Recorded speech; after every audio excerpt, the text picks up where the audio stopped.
투표 결과를 발표하겠습니다. 시에라리온 대통령궁 긴급 강요회의장의 공기는 무겁게 가라앉아 있었습니다. 대통령이 입을 열려는 바로 그 순간 창밖에서 굉음이 터지며 회의장이 살짝 흔들렸습니다. 장관들의 얼굴에 불안감이 스쳐 지나갔죠. 마침내 대통령이 입을 열었습니다. 최종 사업 동반자는 대한민국입니다. 그 순간 재무부 장관이 자리에서 벌떡 일어나 소리쳤습니다. 말도 안 됩니다. 카카. 1조 원을 약속한 중국과 6억 달러를 제안한 미국을 모두 걷어차고 고작 3억 달러를 내민 한국을 선택하시다니요. 지금 저 창밖이 보이지 않으십니까? 나라가 불타고 있습니다. 압도적인 자본의 중국, 막강한 힘의 미국, 모두가 돈과 힘을 이야기할 때 대한민국은 어떻게 판을 뒤집을 수 있었을까요? 이것은 돈이 아닌 진심으로, 힘이 아닌 신뢰로 세상을 뒤흔든 대한민국 사람들의 가슴 뜨거운 역전의 기록입니다. 함께할수록 즐겁고 나눌수록 따뜻한 감동 풀충전. 다음에도 놓치지 않으시려면 지금 바로 구독과 좋아요 꼭 눌러주세요. 다이아몬드. 시에라리온에게 그 풍부한 자원은 축복이 아닌 재앙이었어요. 외국 자본은 부를 약탈해갔고 그 자리엔 내전의 상처와 굶주림만이 남았습니다. 그리고 바로 어제 시에라리온의 바다에서 또 다른 운명이 발견되었습니다. 바로 세계를 뒤흔들 거대한 해상 유전이었죠. 경제부 국장 루시아는 이 소식을 들었을 때 희망보다 공포를 먼저 느껴야 했습니다. 과거의 비극이, 그 끔찍한 역사가 또다시 반복될 것이라는 불길한 예감 때문이었습니다. 그리고 루시안의 불길한 예감은 현실이 되었어요. 정부가 국민적 합의도 없이 유전 개발권을 위한 국제 입찰을 긴급 발표한 바로 그날 오후 수도 프리타운은 분노의 불길에 휩싸였습니다. 국민들에게 그 발표는 희망의 약속이 아닌 제2의 다이아몬드 약탈을 예고하는 선전포고나 다름없었죠. 다이아로도 모자라 이젠 기름이냐, 또다시 속지 않는다. 약탈자들은 물러가라. 성난 군중의 함성이 대통령궁의 유리창을 뒤흔들었고 타이어 타는 냄새가 도시 전체를 질식시킬 듯 번져나갔습니다. 루시아는 저 불신과 분노를 잠재울 방법은 오직 하나. 그들의 상처를 압도할 만큼 거대한 숫자를 보여주는 것뿐이라고 생각했습니다. 루시안의 등 뒤로 성난 군중의 함성이 파도처럼 밀려왔습니다. 대통령궁 비상회의실에서 장관이 떨리는 손으로 스크린에 최종 제안서를 띄웠어요. 중국 8억 달러. 그 숫자가 뜨자마자 절망에 잠겨있던 회의실에 순간적으로 화색이 돌았습니다. 옆자리의 장관이 흥분된 목소리로 속삭였죠. 저 돈이면 군대를 동원해 폭동을 진압하고도 남아. 뒤이었던 미국 6억 달러라는 숫자 역시 그들의 탐욕에 불을 지폈습니다. 하지만 바로 그때였습니다. 크림 마지막 줄에 믿을 수 없는 숫자가 나타났어요. 한국 3억 달러. 회의실의 흥분은 순식간에 싸늘한 조소로 바뀌었습니다. 누군가 헛웃음을 터뜨리며 내뱉었죠.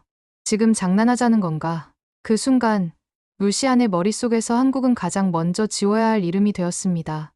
그날 오후 루시안의 집무실 문이 열리고 흙먼지를 뒤집어 쓴 한국팀의 김태현 단장이 들어왔습니다. 그는 피 묻은 셔츠 소매를 걷어붙인 채 루시안의 책상 위에 서류 뭉치 하나를 올려놓았죠. 이것이 저희가 제안하는 3억 달러의 진짜 가치입니다. 루시안은 서류를 보지도 않고 차갑게 말했습니다. 지금은 이런 서류를 검토할 시간이 없습니다. 김태현 단장은 물러서지 않고 말했죠. 국장님, 이런 혼란 속에서야말로 진정한 동반자를 알아볼 수 있는 법입니다. 부디 시간이 되실 때 이 서류를 꼭 검토해 주십시오. 하지만 그때 루시안의 최측근인 사무관이 끼어들었습니다. 국장님, 재무부 장관님께서 기다리십니다. 사무관은 그 보고서를 받아들고 기타 서류장에 던져 넣기 전 거표지를 잠시 보았습니다. 시에라리온 의료기술 자립을 위한 10개년 계획, 그리고 그 아래 작은 글씨로 적힌 부재 국가 위기 상황 시 단계별 여론 형성 및 외교적 압박 대응 지침서. 그는 비현실적인 제목이라 피식 웃으며 서류를 서류장 가장 깊숙한 곳에 던져 넣어버렸습니다. 시에라리온 중앙방송국의 가장 냉소적인 기자 다우다. 그녀는 언제나처럼 진실이라는 이름의 가장 자극적인 먹잇감을 찾아 지옥과도 같은 시위 현장의 한복판에 서 있었습니다. 바로 그때 그녀의 인이어로 정보원의 다급한 목소리가 들려왔어요. 방금 최종 제안액이 떴어. 중국 8억 달러, 미국 6억 달러, 그리고 한국은 3억 달러. 그녀는 자신의 귀를 의심했습니다. 3억 달러라고요. 최루탄 연기 너머로 굶주린 아이의 텅 빈 눈동자와 마주쳤습니다. 그 순간 정보원이 덧붙인 한마디가 그녀의 심장에 비수처럼 날아와 박혔습니다. 한국 제안서의 표어는 숫자 대신 신뢰래요. 다우다의 온몸이 분노로 떨려왔습니다. 신뢰라고요. 이 지옥의 한복판에서 저들은 지금 신뢰를 팔고 있었습니다. 그녀는 결심했어요. 국민을 우롱하는 저 위선자들의 가면을 반드시 벗겨내겠다고 말입니다. 그녀는 한국팀이 고립되었다는 소식을 듣고 본능적으로 카메라를 움켜쥐었습니다. 그녀의 인이어로 현장에 다급한 외침이 들려왔죠. 다우다 기자, 제3구역 진료소에서 총성이 들린다. 시위대한테 외국인들이 붙잡혔다는 소문이 돌아 편집장에게 보고했지만 그의 목소리는 차가웠습니다. 잘 됐네. 그 위선자들이 어떤 꼴을 당하는지 똑똑히 찍어와. 숫자 대신 신뢰의 최후가 어떤 건지 보여주자고. 그는 미친 사람처럼 웃었습니다. 다우다는 그의 명령에 따르기로 했어요. 저 위선자들의 실체를 만천하에 폭로할 절호의 기회였기 때문이죠. 그녀는 지옥의 심장부, 제3구역으로 미친 듯이 달려가기 시작했습니다. 진료소 주변은 그야말로 아수라장이었습니다. 다우다는 벽에 몸을 숨긴 채 망원 렌즈로 진료소 내부를 살폈어요. 그곳에서 그녀는 믿을 수 없는 광경을 목격했습니다. 방탄조끼도 없이 흰 셔츠만 입은 한국인들이 겁에 질려 있기는커녕 부상당한 시위대 아이들을 치료하고 있었습니다. 그녀는 셔터를 누르면서도 중얼거렸죠. 대단한 연기자들이군. 이 위기조차 홍보의 기회로 삼는 건가. 다우다는 그들의 위선을 만천하에 폭로하기 위해 위험을 무릅쓰고 진료소 뒷문으로 접근했습니다. 그리고 그곳에서 한 한국인 의사의 통화 내용을 몰래 녹음하기 시작했어요. 아닙니다. 대사님. 철수할 수 없습니다. 저희는 의사입니다. 이 아이들을 두고 갈 수는 없습니다. 그리고 만약의 사태를 대비해 제가 드린 지침서대로 중앙방송국에 다우다 기자를 주시해 주십시오. 그의 목소리는 떨리고 있었지만 그 안에는 단호한 결의가 담겨 있었습니다. 한국의 위선을 증명할 증거를 찾던 다우다의 머릿속에 문득 편집장의 말이 스쳐 지나갔습니다. 사람들은 더 큰 숫자를 원해. 그녀는 생각했죠. 그래, 한국의 위선을 밝히기 전에 먼저 저 거대한 숫자의 실체부터 파헤쳐보자. 그녀는 곧바로 방향을 틀었습니다. 지난 10년간 중국과 미국이 아프리카 전역에서 진행했던 자원개발 사업의 데이터를 닥치는 대로 수집하기 시작했어요. 편집장은 그녀의 취재 계획을 비웃었습니다. 다우다, 재미없는 통계 자료에 누가 관심이나 가질 것 같나? 하지만 그녀는 멈추지 않았습니다. 밤을 새워 데이터를 분석하던 다우다의 손가락이 어느 순간 멈췄습니다. 그녀의 눈이 믿을 수 없다는 듯이 모니터의 한 부분을 응시했죠. 수익 95%, 본국 송금, 기술 이전 성공률 0% 오타가 아니었습니다. 모든 자료가 동일한 진실을 가리키고 있었습니다. 이것은 투자가 아니었습니다. 이것은 지난 수십 년간 언론과 정부의 비유 아래 자행된 합법적인 약탈이었습니다. 그녀의 심장이 차갑게 식었습니다. 분노보다 더 깊은 수치심이 온몸을 덮쳤습니다. 진실을 추적해야 할 기자로서 그녀 자신이 이 거대한 약탈의 방관자였다는 사실을 깨달은 겁니다. 그녀는 곧바로 증명된 독약과 알려지지 않은 해독제라는 제목의 기사를 작성하기 시작했습니다. 그것은 단순한 폭로 기사가 아니었습니다. 그것은 그녀 자신의 지난 과오에 대한 처절한 반성문이었습니다. 다음 날 아침, 다우다의 기사는 시에라리온 전역에 거대한 폭풍을 몰고 왔습니다. 국민들은 분노했고 여론은 들끓기 시작했죠. 하지만 다우다의 마음은 여전히 공허했습니다. 약탈자들의 민낯을 폭로했지만 그래서 무엇이 달라지는가? 해독제는 어디에 있는가? 그때였습니다. 그녀의 책상 위, 진료소에서 본 한국인들의 모습을 담은 사진들 위로 먼지 쌓인 10년 전 에볼라 사태 파일이 겹쳐 보였습니다. 그녀는 홀린 듯 파일을 열었고 그 안에서 자신의 어릴 적 이웃 아주머니였던 마리아투의 이름을 발견했습니다. 그 순간 다우다의 머릿속에서 모든 것이 연결되었습니다. 차가운 데이터의 진실과 사람의 온기를 가진 기억의 조각이 마침내 하나가 된 겁니다. 그녀는 직감했어요. 알려지지 않은 해독제의 실체를 증명할 마지막 퍼즐 조각이 바로 그녀에게 있다는 것을요. 다우다는 곧바로 마리아투가 살고 있다는 도시 외곽의 작은 마을로 향했습니다. 카메라를 든 채였죠. 그녀는 이제 한국의 위선이 아닌 이 나라의 마지막 희망일지도 모를 증거를 찾으러 가는 길이었습니다. 그 시각 루시아는 다우다의 기사가 실린 신문을 보고 거대한 충격에 휩싸여 있었습니다. 기사에 적힌 숫자들은 그가 평생 신봉해 온 숫자의 논리를 정면으로 부정하고 있었어요. 수익 300, 현지 고용 10% 미만. 이것이 그가 선택하려 했던 최선의 결과란 말인가요? 바로 그때 대통령궁 창밖에서 들려오던 군중의 함성에 미묘한 변화가 감지되기 시작했습니다. 이전까지 약탈자들은 물러가라 하는 하나의 분노 섞인 외침만 파도처럼 밀려왔다면 이제는 그 거대한 함성 사이로 수많은 목소리가 얽히기 시작했습니다. 누군가는 손에 든 신문을 흔들며 진실을 보라고 외쳤고 또 다른 누군가는 더 이상 속지 않는다고 울부짖었습니다. 그 혼란스러운 외침들은 점차 하나의 거대한 물결로 합쳐지며 이전과는 전혀 다른 새로운 구호를 만들어내기 시작했습니다. 저 신문을 봐. 중앙방송국에서 진실을 밝혔어. 한 청년의 외침에 군중들이 술렁였습니다. 수익의 95%를 가져갔다고? 저놈들은 도둑놈들이었어. 우리가 수십 년간 속아온 거야. 분노는 곧 구체적인 이름으로 향했죠. 중국은 물러가라. 미국도 필요 없다. 그때 한 노인이 군중 앞에서 목소리를 높였습니다. 하지만 기사 마지막을 보시오. 한국이라는 나라가 있소. 그들은 우리와 함께하겠다고 했소. 사람들의 머릿속에 잊혀졌던 기억이 떠오르기 시작했어요. 한국 혹시 에볼라 때 우리를 지켜줬던 그 의사들. 맞아. 내 사촌이 그들 덕분에 살았어. 그들은 약속을 지키는 사람들이야. 군중의 분노는 어느새 희망으로 바뀌고 있었습니다. 그들의 구호는 단 하나로 통일되었죠. 약탈자는 필요 없다. 우리는 한국을 원한다.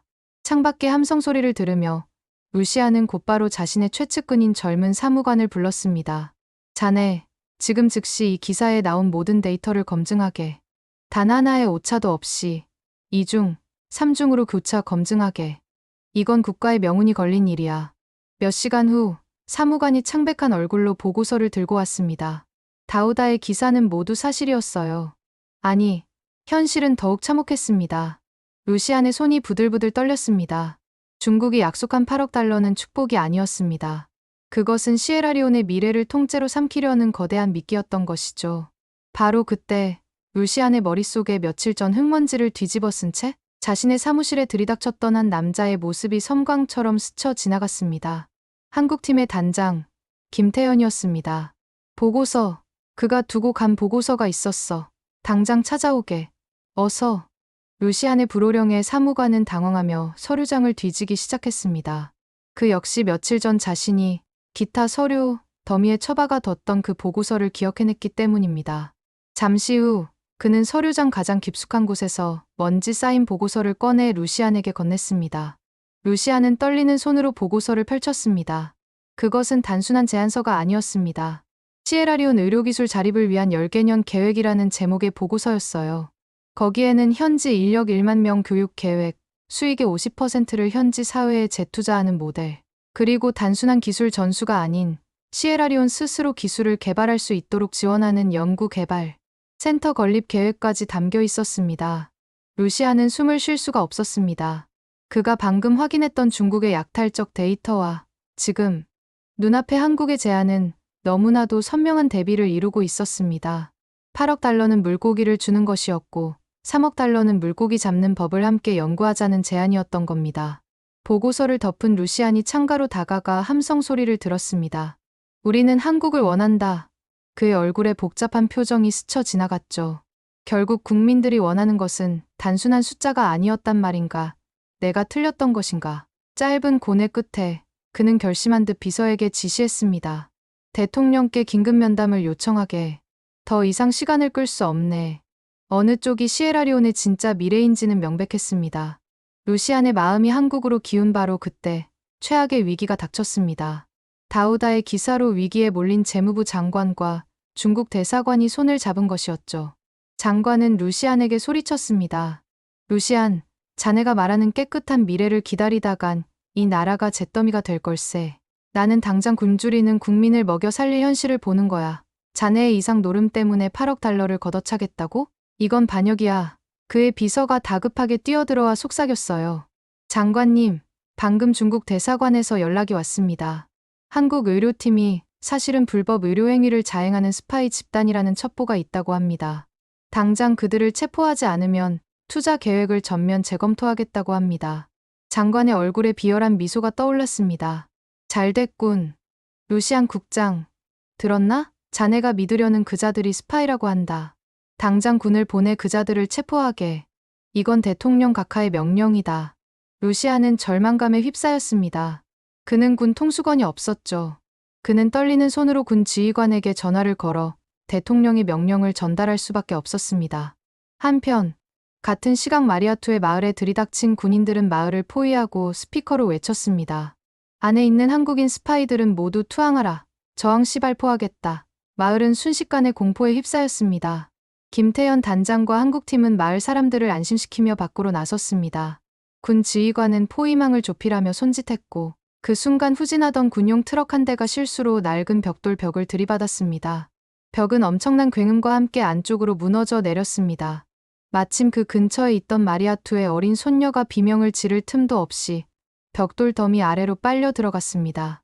모두가 얼어붙은 그 순간 김태현 단장 옆에 있던 한 젊은 한국인 의사가 몸을 날려 아이를 감싸 안았습니다. 그의 등 위로 수십 개의 벽돌이 그대로 쏟아져 내렸어요. 다우다의 카메라 뷰파인더 너머로 붉은 피가 그의 흰 셔츠를 적시는 모습이 선명하게 보였습니다. 그녀는 숨을 쉴 수가 없었습니다. 지난 수십 년간 굳게 믿어왔던 그녀의 냉소와 불신이 그 붉은 피 앞에서 산산조각 나고 있었습니다. 군인들조차 그 압도적인 희생 앞에서 총을 내린 채 얼어붙고 말았습니다. 군 통신망을 통해 현장의 상황을 보고받던 루시아는 온몸의 피가 차갑게 식는 것을 느꼈습니다. 장관의 함정에 빠져 한국인들이 죽게 생긴 것이었습니다. 바로 그때 그의 직통 전화가 다시 울렸습니다. 김태현 단장이었습니다. 수화기 너머로 비명과 먼지 날리는 소리가 생생하게 들려왔지만 그의 목소리는 강철처럼 단단했습니다. 그는 피투성이가 된 동료를 바라보며 잠시 말을 잇지 못했습니다. 제 동생 같은 녀석입니다. 하지만 감정을 억누른 그는 다시 입을 열었죠. 루시안 국장님, 지금부터 제 말을 잘 들으십시오. 이것은 위기가 아니라 기회입니다. 루시안은 자신의 귀를 의심했습니다. 기회라고 그는 말을 이었습니다. 부패한 자들은 언제나 빛을 두려워하는 법입니다.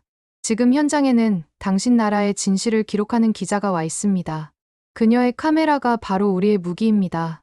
장관에게 전하십시오. 우리 팀원이 흘린 피가 인터넷을 통해 전 세계로 생생하게 중계될 것이라고. 당신들의 부패한 민낯과 함께 말입니다. 김태현 단장의 말은 루시안의 머리를 망치로 내리치는 듯한 충격을 주었습니다. 그는 단순한 의사가 아니었습니다. 이 모든 상황을 꿰뚫어보는 전략가였습니다. 그는 자신의 팀원이 피를 흘리는 이 절체절명의 순간조차 판을 뒤집을 기회로 만들고 있었습니다. 루시아는 곧바로 재무부 장관에게 달려갔습니다. 그는 승리를 예감한 듯 여유롭게 차를 마시고 있었습니다. 루시아는 그의 책상에 손을 내리치며 외쳤습니다. 장관님, 당장 군을 철수시키십시오. 한국인들이 이 모든 상황을 전 세계로 생생하게 중계하겠다고 합니다. 당신의 얼굴과 함께 말입니다. 그의 얼굴이 하얗게 질리는 것을 루시아는 똑똑히 보았습니다. 결국 대통령은 긴급 강요회의를 소집했습니다. 그 자리에서 루시아는 중국의 약탈적 데이터와 한국의 상생 계획을 모든 강요들 앞에 폭로했습니다. 그러자 재무부 장관이 벌떡 일어나 소리쳤습니다. 저 신문 기사와 보고서는 모두 한국이 조작한 여론전일 뿐이오. 지금 당장 8억 달러를 받지 않으면 이 나라는 내일 당장 파산합니다. 루시안 국장은 이상의 눈이 멀어 나라를 팔아먹으려는 반역자요. 그의 교활한 선동에 회의장 분위기가 거의 뒤집히려는 바로 그 순간 회의장의 모든 TV 화면이 갑자기 다우다의 긴급 뉴스로 바뀌었습니다. 화면에는 피투성이가 된 한국인 의사가 아이를 구하는 충격적인 장면이 생중계되고 있었죠. 다우다의 떨리는 목소리가 시에라리온 전역에 울려 퍼졌습니다. 이들은 스파이가 아닙니다. 이들은 지금 이 순간에도 우리 아이들을 위해 피를 흘리고 있습니다. 우리는 지난 수십 년간 숫자에 속아왔습니다. 하지만 더 이상은 안 됩니다. 다우다의 뉴스는 부패한 권력의 심장에 박히는 비수였습니다. 김태현 단장의 전략은 완벽하게 성공했습니다. 루시아는 하얗게 질린 장관의 얼굴을 보며 외쳤죠. 장관님, 들리십니까? 저것이 국민들의 목소리입니다. 당신의 탐욕이 아니라 이 나라의 미래를 선택해야 할 시간입니다. 또 다른 장관이 목소리를 높였습니다. 미국 측 역시 비공식적으로 수익 우선 보장이라는 비슷한 조건을 제시해왔습니다. 결국 그들도 똑같습니다. 각하, 국민적 영웅이 된 한국팀을 스파이로 모는 것은 자살 행위나 다름없었습니다. 최종 투표 결과 압도적인 표 차이로 한국이 최종 사업 동반자로 선정되었습니다. 그날 밤 루시안과 다우다는 회의장 복도에서 서로를 말없이 바라보았습니다. 그들의 눈에는 더 이상 냉소와 불신이 아닌 뜨거운 희망이 자리하고 있었죠. 1년 후 시에라리온의 작은 마을, 시에라리온 한국연구개발센터 건립 부지에서는 축제가 한창이었습니다. 그 중심에는 목발을 짚고 있지만 환하게 웃고 있는 젊은 한국인 의사가 있었어요. 그의 주변으로 아이들이 몰려들어 제잘거렸고 자세히 보니 아이들은 청진기, 장난감과 소독솜을 들고 서투르게 서로를 치료해주는 병원 놀이를 하고 있었습니다. 그 중에는 1년 전 그가 구했던 마리아투의 손녀도 있었죠. 한 아이가 다른 아이에게 초콜릿 과자를 반으로 쪼개어 건네주며 말했습니다. 이게 약속이야. 그 모습을 언덕 위에서 지켜보던 루시안이 나지막이 말했습니다. 결국 우리의 선택이 옳았군. 다우다가 카메라 셔터를 누르며 대답했죠. 아니요, 국장님. 한국은 단순한 건물이 아니라 이 땅에 희망을 짓고 있는 겁니다. 그건 우리가 한 선택이 아니라 그들이 우리에게 준 기회였어요. 카메라 렌즈 너머로 한국인 의사와 시에라리온 아이들의 웃음소리가 따뜻한 햇살 아래 퍼져나가고 있었습니다. 오늘도 마음 한켠이 따뜻해지셨나요? 여러분의 작은 클릭 하나가 영상 제작에 큰 힘이 됩니다. 구독과 좋아요, 그리고 알림 설정으로 매일매일 감동풀 충전과 함께하세요.